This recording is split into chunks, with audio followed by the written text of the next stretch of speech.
Ćao, evo nas u novom videu. Nadam se da ste svi dobro i da ste uspeli da pogledate filmove koje smo obrađivali u proteklom periodu. Danas ćemo se baviti malo, da kažem, novim temama i bližim temama, možda i vama i nekim filmovima koje ste pogledali. Obradit ćemo reditelja koji je, naravno, opet svima poznat, jer obrađujemo najpoznatije reditelje u istoriji, najuspešnije. To je James Francis Cameron. Cameron je inače rođen, on je Kanađanin, nije Amerikanac, rođen je u Ontariju. On je prvenstveno filmski reditelj i producent, znači poznati po svojim akcijnim SF filmovima i koji su, da kažem, veoma komercijalni i veoma uspešno spaja taj, da kažem, spoj tehnologije i odnosa tehnologije i čoveka. I u svojim filmovima uglavnom obrađuje te teme. On je stvorio Terminator franšizu kao jedan od njegovih prvih filmova, naravno reditelj uspešnog filma Titanic i možda i najzaslužniji za novu revoluciju bioskopa u 3D tehnologiji sa filmom Avatar. To ćemo naravno kasnije malo pričati o tome. Kao što sam rekao, rođen je u Ontariju, Kanada. Sin je Philipsa Camerona, koji je bio inženjer elektrotehnike, i njegova majka Shirley je bila umetnica, uglavnom se bavila slikarstvom u ranoj mladosti. Odrastao je u Čipavi u Ontariju i tamo je, naravno, studirao fiziku u prvo vreme i tehničke fakultete, možda to i pokazuje njegovu sklonost ka kasnijem obrađivanju tehnologije i odnosa tog, kao što sam napomenuo, čoveka i tehnologije u kasnijem njegovom filmskom radu. Međutim, naravno, odlazeći na UCLA i prestižni univerzitet u Los Angelesu, on se okreće filmu. Postoji anegdota da je nakon gledanja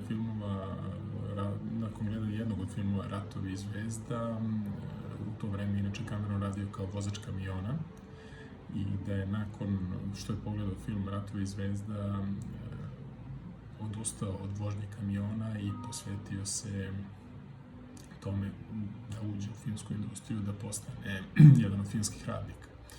U filmskoj industriji je počeo kao scenarista i nakon toga je počeo da radi na scenografiji, uglavnom i efektima za filmove poput Beg iz Njujorka, Bitka zvezde i tako dalje.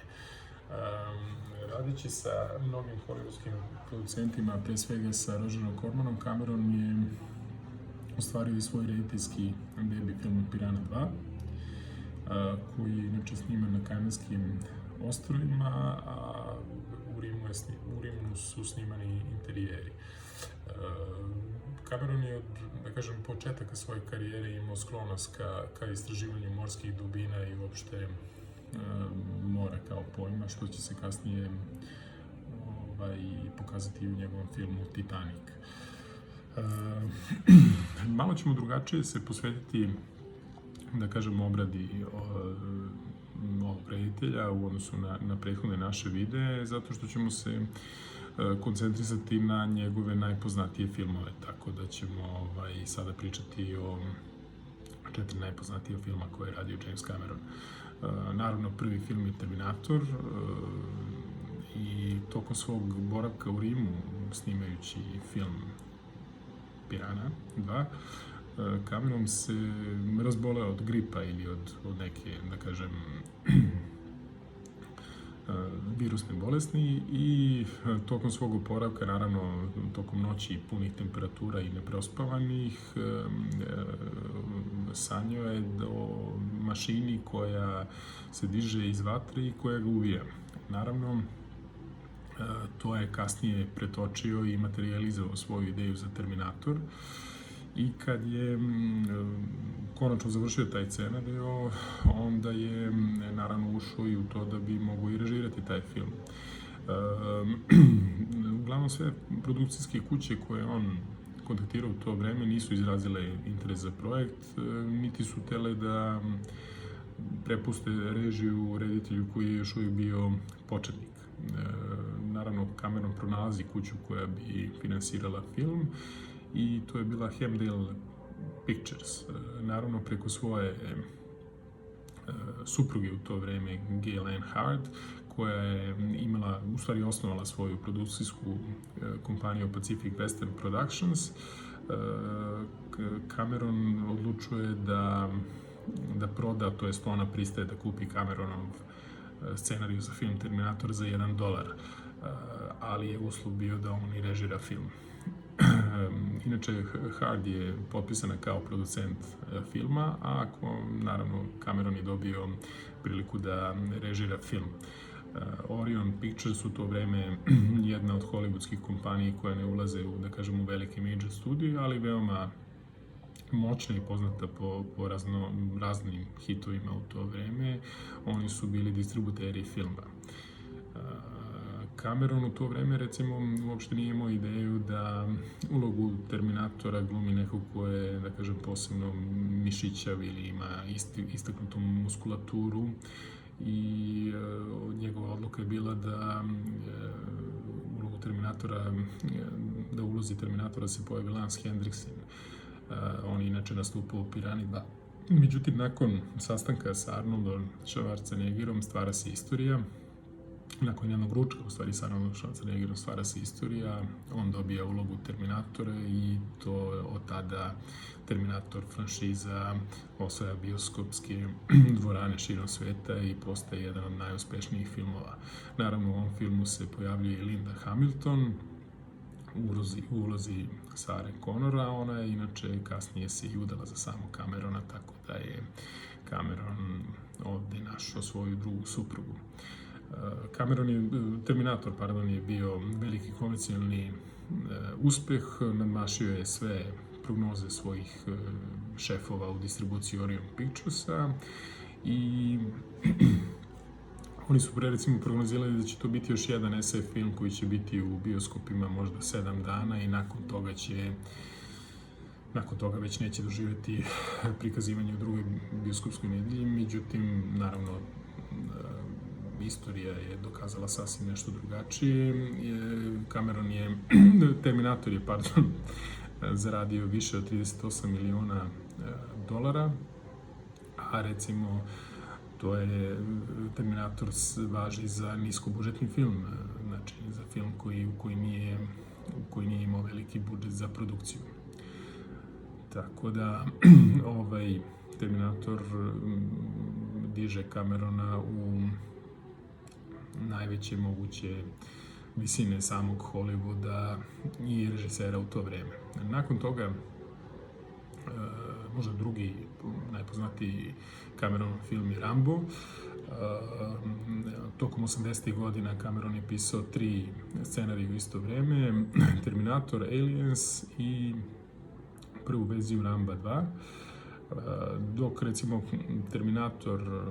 dok Cameron nastavlja s Terminatorom i Aliensom, Sylvester Stallone inače preuzima, recimo, scenariju za Ramba 2 i osmišljava konačnu verziju ovog filma koja se prilično razlikovala od Cameronove prvobitne.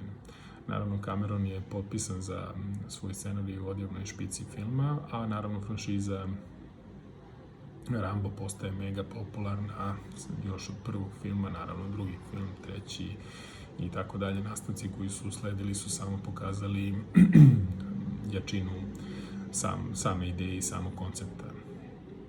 Treći film, naravno možda i jedan od najznačajnijih za Cameronovu karijeru, je Titanic. Cameron je, kao što sam rekao na samom početku, od uvek imao izraženo interesovanje za more i morska istraživanja i naravno interesuje se odavnina o potonuću broda Titanic. Ono što je, recimo, tu zanimljivo i što je bitno reći da je pre samog, da kažem, početka produkcije, da je Cameron angažovao najbolje ronilačke kompanije koje se bave istraživanjem podvodnih dubina da snime ostatke pravog Titanika u Atlantskom okeanu. I ovi snimci se inače nalaze i u samom filmu, tako da kada gledate film i kad vidite ostatke broda Titanic, to je pravi Titanic brod, i nakon toga su krenula brojna morska istraživanja o potonuću Titanika i rekonstrukciji samog broda. Inače, ovaj film je jedan od najuspešnijih filmova svih vremena. On je samo u prvom vikendu zaradio $28 miliona i mesecima je držao prvo mesto i bio jedan od najuspešnijih filmova u Americi i u celom svetu, čak i u tadašnjoj Jugoslaviji, to je zajednici Srbije i Crne Gore. Ovaj film je neprikosnoven po broju gledalaca koji ga je pogledao i beleži svojevrsni rekord za strani film.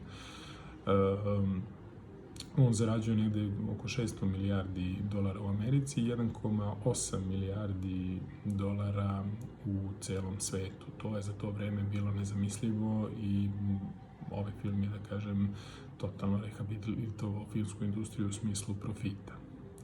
Nakon toga Cameron radi film Avatar, koji takođe u to vreme donosi inovativnu 3D tehnologiju koju niko nije mogao da zamisle. Do tad su se uglavnom 3D filmovi gledali preko kartonskih naočara, međutim, zahvaljujući Cameronu, stvara se nova, da kažem, tehnološka revolucija u svetu filma i dolazimo u stadijum 3D tehnologije kako danas možete vidjeti u bioskopima, gde praktično imate utisak kao da se nalazite u samom filmu i da su vam likovi, to je radnja koja se dešava, da je u potpunosti se dešava ispred vas, da ništa nije nerealno. Tako da Avatar je isto jedan od najgledanijih filmova i u Srbiji i Crnoj Gori u to vreme i naravno, kao što sam rekao, u svetu je zaslužan za revoluciju nove 3D tehnologije i uopšte velikog povratka ljudi u bioskope u to vreme koji su hrlili da pogledaju novu tehnologiju 3D naočara.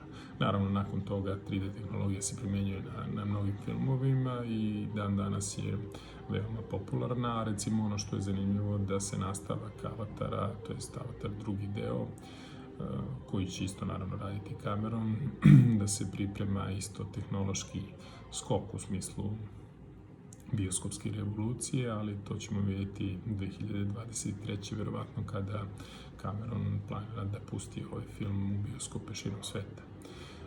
Što se tiče samog Camerona,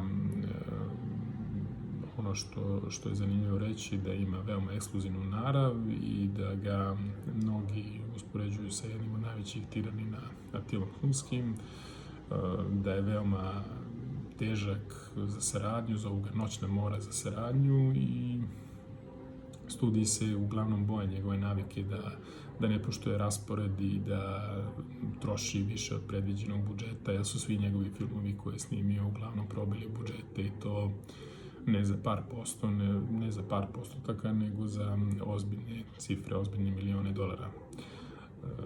Na setu je takođe na veoma lošem glasu, zato što se ponaša diktatorski i ima veoma tešku narav. Tako da ga uglavnom ne vole ni glumci, a ni filmska ekipa, jer je veoma težak za saradnju. Eto, nadam se da je bilo zanimljivo, pa se vidimo sledeći put.